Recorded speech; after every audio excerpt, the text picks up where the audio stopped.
pumapasok ka pa rin sa So grateful, sobrang saya ko talaga. Kung makikita niyo lang yung video na ni-record ko after sabihin sa akin, talagang sabi ko, thank you Lord. Tapos meron pa akong mini Jesus sa kotse.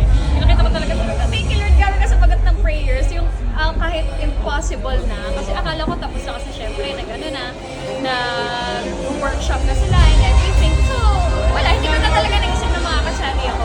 Pero nagtuloy-tuloy pa rin ang sinagawa ko, like consistent workouts, eating healthy food and everything. Paano mo ba nalaman? Paano sinabi mo?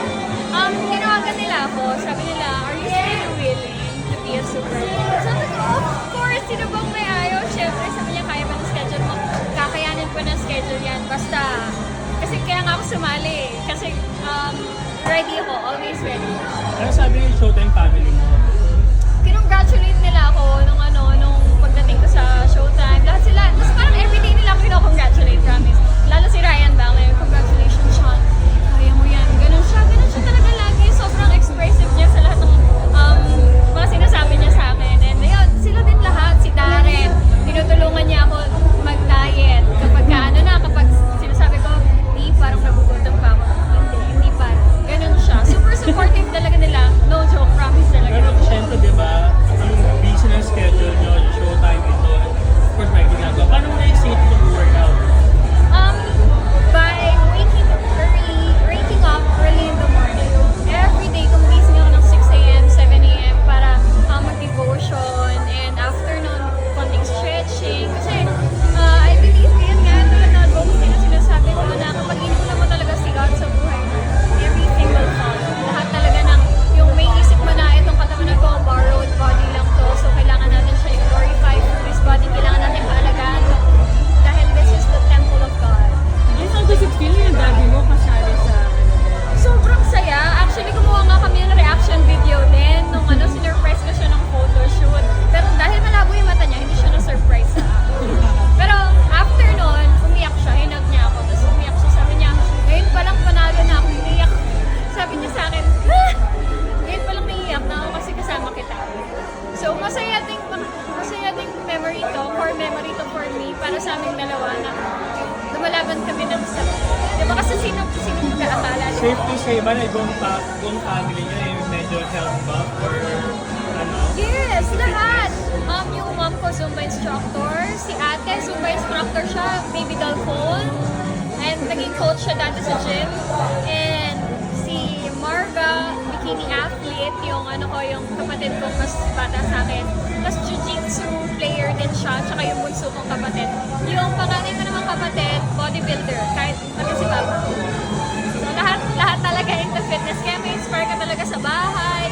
Laging may itlog, laging may chicken breast, gano'n. Pero di ba isa lang yung winner or one girl, one Yes. boy? So in-expect nyo ba na kayong mag-ama? Of course, syempre kaya tayo sumali. Kasi yun talaga yung ina-aim natin. Pero kung hindi will the Lord, okay lang naman. Kasi ang mahalaga naman talaga sa lahat yung journey and yung lifestyle. Kung paano ka magiging consistent kahit walang competition. ever since ba ganyan ka naka-fit? Or did you go through a period na medyo nagka-weight problem or whatever? Ever since, ganito na talaga. Pero dumating yung time, which is parang mga 4 months ago, nagkaroon ako ng pityriasis rosea. Parang siyang body allergy na unknown kung saan nanggagaling yung allergy. So yung gamot ko na steroids, yun lang yung makakapagpagaling sa akin. Naggamot ako for 2 months. Naggalaman-laman ako talaga kasi hindi ko talaga makakontrol yung pag-eat dahil dun sa medicine. Pero yun nga, thank God, nawala. And ayun yung pinaka-struggle ko. And yun pa, dahil doon parang yung period ko, tuloy-tuloy, ng isang buong buwan, yung mga ganon. So nahirapan talaga ako. Yun yung pinaka-struggle ko. Pero hindi yun naging hadlang para mas pangalagaan ang Temple of God. What made you decide to join? What made you decide to join?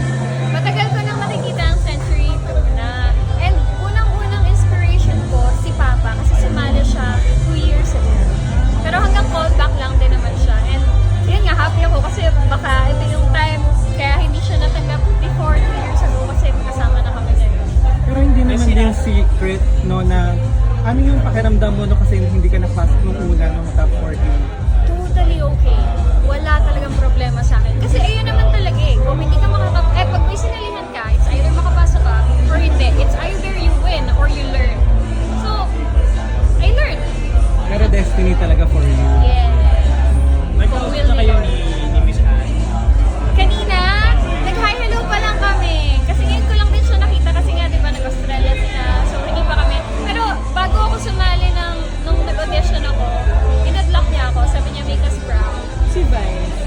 di ba advice. sabi,